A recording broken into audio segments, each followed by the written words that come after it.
Any talk of the Illuminati normally begins with a man called Adam Weishaupt.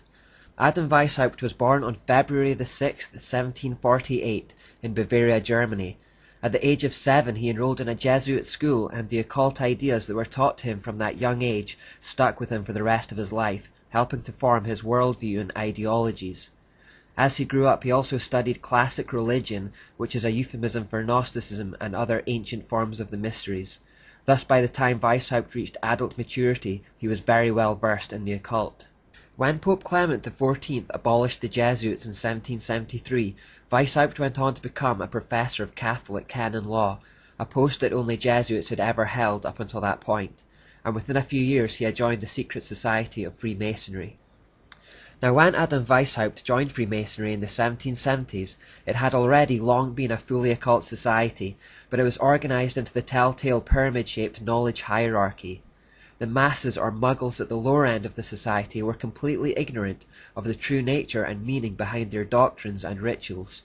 It was only as they rose through the degrees of esoteric knowledge and moved closer to the all-seeing eye of Lucifer at the top that the truth, or so-called light of Freemasonry as they see it, began to illuminate their minds.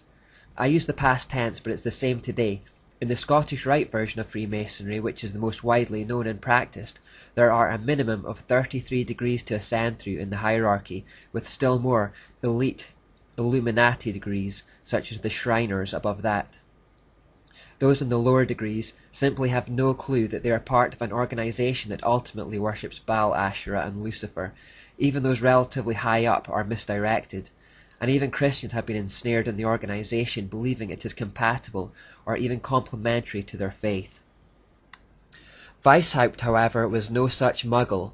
With his Jesuit background and knowledge of the mysteries through his studies of classical religion and Greek philosophy, he was well aware of the origin of the doctrines and rituals of speculative Masonry. Therefore, on May 1st, 1776, just 3 years after the Jesuits were formally shut down, he attempted to form his own elite secret society within a secret society. He would base it on the exact same principles and techniques of the Jesuit order. He would try, and largely fail, to recruit ex-Jesuits as initiates, and would call this order the Order of Perfectibilists. In time, they became more famously known as Ordo Illuminati Bavarensis, or the Illuminati for short. The Illuminati means the Enlightened Ones. These were to be an elite group made up of only those at the top of the Freemasons' pyramid. They prided themselves on their intellectual superiority and depth of insight over the average man, whether Freemason or not. Incidentally, Weishaupt's name literally translates as the man to lead those who know. The word Adam means man, the word Weiss means to know, and Haupt means leader. The Illuminati were basically the Jesuits reincarnated under a deist or secular guise. When Weishaupt approached ex-Jesuits to join the order, he baited them with the promise that they would recover the influence which they had formerly possessed. He imbued the Illuminati with the exact same ideas that had pervaded the Jesuit order, those characteristics we associate with Jezebel or Asherah. Like the Jesuits, the aim of the Illuminati was nothing less than complete power and control. Most worryingly of all, they retained the core mantra that would justify any number of atrocities, that the end justifies the means. The end, in the case of the Illuminati, was the complete destruction of all Christianity, the overturn of all monarchies, and the creation of a new world order. The deists, Freemasons, and Illuminists recognized that kings and queens derived their temporal authority from the spiritual authority of the Pope, and that he effectively controlled monarchies from behind the scenes. Just as Nimrod and Semiramis maintained control of their empire through perceived religious authority, monarchs in Europe looked for the same kind of confirmation from popes to maintain control of their own lands. Their rule was not legitimate unless the Pope said so. Therefore, in the eyes of the populace, there was this inextricable link between monarchies and the corrupt Catholic religious system, and it was this joining of the church and the state, the temporal and spiritual, that had brought so much oppression and wickedness. The solution for the Illuminati, therefore, was to separate church and state and to destroy both in the process. Christianity would be shut down, and the monarchies who derived their legitimacy from the Pope would have to be overthrown. There would need to be revolution.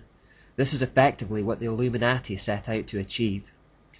Professor John Robinson, a Freemason who claims he was approached by the Illuminati to join the elite order, wrote in his book Proofs of Conspiracy in 1797, "The Illuminati were conceived, organized, and activated by professionals and intellectuals, many of them brilliant but cunning and clever, who decided to put their minds in the service of total evil. A conspiracy conceived not by Masons as Masons, but by evil men using Freemasonry as a vehicle for their own purposes. I have found that the cover of a Masonic lodge has been employed in every country for venting and propagating sentiments in religion and politics that could not have circulated in public without exposing the author to great danger. I found that this impunity has gradually encouraged men of licentious principles to become more bold and to teach doctrines subversive of all our confidence in the moral government of the universe. I have been able to trace these attempts made under the specious pretext of enlightening the world by the torch of philosophy. I have observed these doctrines gradually diffusing and mixing with all the different systems of Freemasonry till at last an association has been formed for the express purpose of rooting out all the religious establishments and overturning all the existing governments of Europe. The primary goal of the Illuminist is to get the possession of riches, power and influence without industry, and to accomplish this they want to abolish Christianity, and then universal profligacy will procure them the adherence of all the wicked and enable them to overturn all the civil governments of Europe, after which they will think of farther conquests and extend their operations to the other quarters of the globe." Just a quick interjection to point out the important statement made that abolishing Christianity would lead to universal profligacy. This is still true today.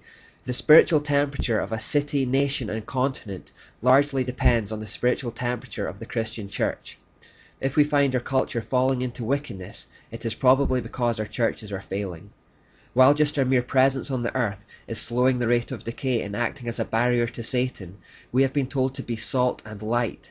How salty we are will preserve morals and standards in our society, and how brightly we shine will determine the kind of place we live in. We need to shake off apathy and fear and learn how to be both salt and light again today.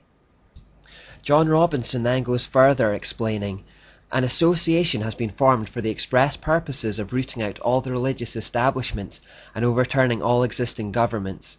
The leaders would rule the world with uncontrollable power, while all the rest would be employed as tools of the ambition of their unknown superiors." Robinson is describing an occult hierarchy here. A few elite, illuminated ones ruling over a mass of muggles, except this time it's on a global scale. Weishaupt was well aware that Freemasonry was the perfect vehicle for the Illuminati simply because of its secrecy. He says, "The great strength of our order lies in its concealment. Let it never appear in any place in its own name, but always concealed by another name and another occupation. None is fitter than the lower degrees of Freemasonry. The public is accustomed to it, expects little from it, and therefore takes little notice of it. Next to this, the form of a learned or literary society is best suited to our purpose, and had Freemasonry not existed, this cover would have been employed." Freemasonry was chosen because the public already knew about it and thought it harmless.